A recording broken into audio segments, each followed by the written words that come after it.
Good morning everybody. कार्यक्रम कर रहे हैं ये मेनली हम बीटी ब्रिंजल को लेके कर रहे हैं, जो पहली कोई ऐसी चीज है इंडिया में इंट्रोड्यूस हो रही है जो खाने के लिए इस्तेमाल होगी और उसमें प्राकृतिक रूप से जो वो जैसी थी उसको अल्टर किया गया है, उसके अंदर एक जीन इंसर्ट किया गया है।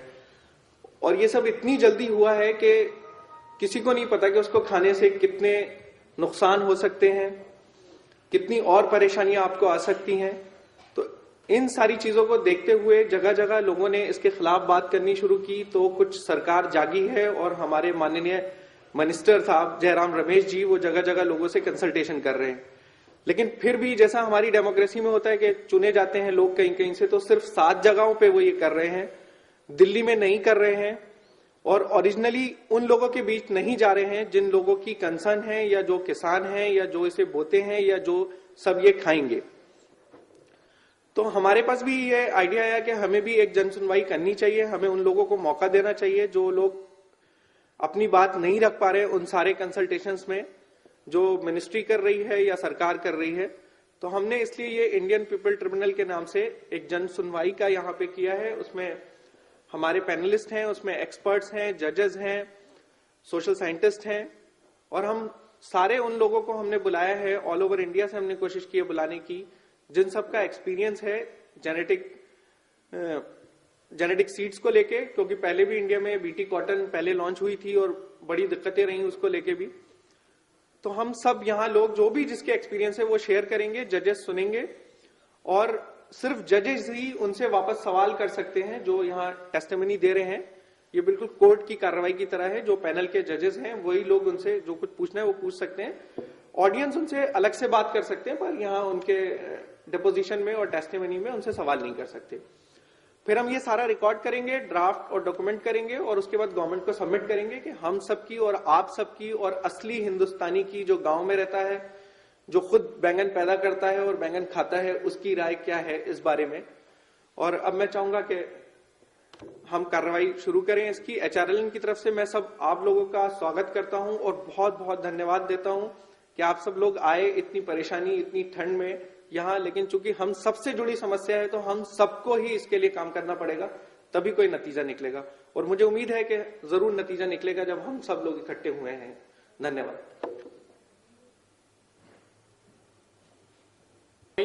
A warm welcome this cold morning.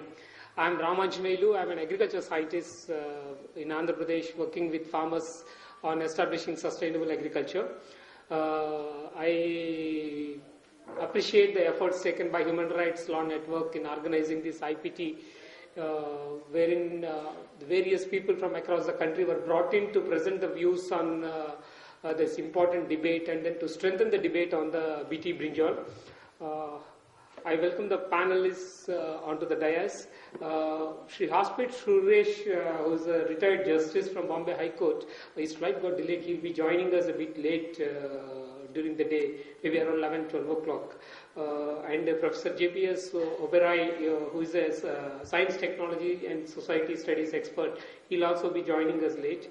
Among the others, I'll take this opportunity to invite Dr. Veena Shatrugna. Veena Shatrugna is a health and nutrition expert. She retired from National Institute of Nutrition, Hyderabad, a well-known activist in the area of nutrition. Dr. Veena Shatrugna. And I invite Dr. Sharad Nimbalkar. Dr. Sharad Nimbalkar retired as he's a well-known agriculture scientist and he retired as a Vice Chancellor Akola University, and he is instrumental in bringing the Prime Minister's Planning Commission fact-finding team, which probed into the Vidarbha Farmer Suicides cases. He's an entomologist, well experienced on the integrated pest management, and the whole debate about BT brinjal is about the pest management. I invite Subhash Sharmaji. Subhash Sharmaji is a farmer. He's an organic farmer from Maharashtra in Yavatmal district, who has very conclusively proven that the organic ways of production can produce better crop at a more affordable cost. And other panelists will join as we move along. And due to this fog, flights and trains got delayed and some are cancelled. So other people will be joining as we move along. To begin the first session, we have small changes in the program, and I request the panel to bear with us because of this fogs and also our own inefficiencies, and put together the national consultations which are happening on BT Brinjal. When the programs got changed, that also has affected, because tomorrow the Chandigarh public consultation is happening, Hyderabad consultation got shifted, and yesterday we had in Maharashtra. So these also has affected this attendance. So people will be joining us as we move along.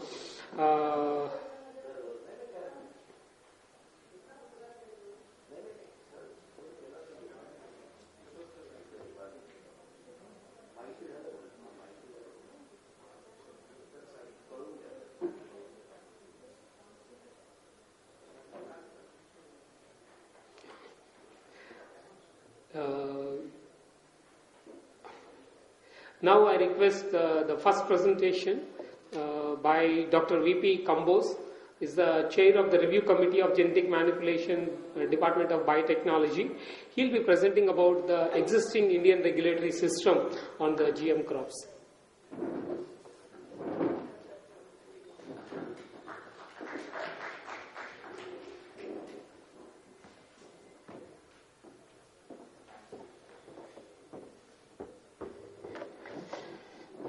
Good morning. माननीय जजेस तथा साथियों, मैं India का जो regulatory regime जिससे GM foods control हो रहे हैं उसके बारे में आपको बतलाना चाहूंगा, और मैं बतलाने के लिए कुछ स्लाइड्स ली हैं, उनके जरिए से आप तक पहुंचूंगा। हाल स्लाइड्स इंग्लिश में है, लेकिन जैसी ऑडियंस है इसलिए मैंने सोचा कि हिंदी में या हिंदुस्तानी में बोलना ही अच्छा होगा अंग्रेजी के बजाय। क्या मेरी स्लाइड्स आप प्रेजेंट कर सकते हैं?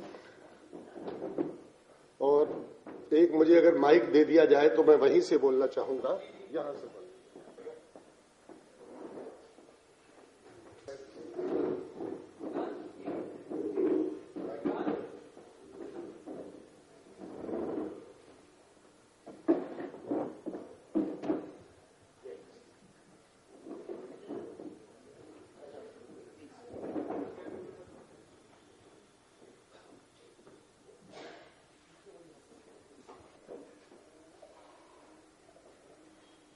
हमें बोलना है उसको मैंने 3 हिस्सों में बांटा हुआ है। पहले तो बताऊंगा कि भारत की रेगुलेटरी सिस्टम क्या है जिससे जीएम फूड्स रेगुलेट हो रहे हैं, और हमारा जो ये सिस्टम है, अगर आप इंटरनेशनली सब दुनिया के रूल्स एंड रेगुलेशन देखेंगे उनसे कैसा ये है, भिन्न है, उसी तरह का है।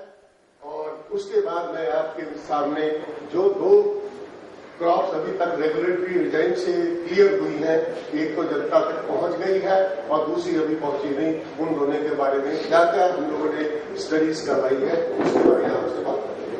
अगली स्लाइड।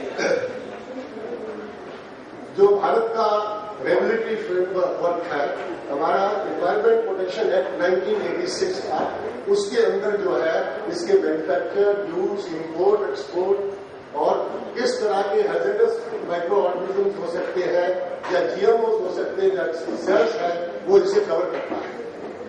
और उसमें जो जितने भी रूल्स हैं वो बहुत ब्रॉड है और हर तरह की एक्टिविटी को कवर करते हैं।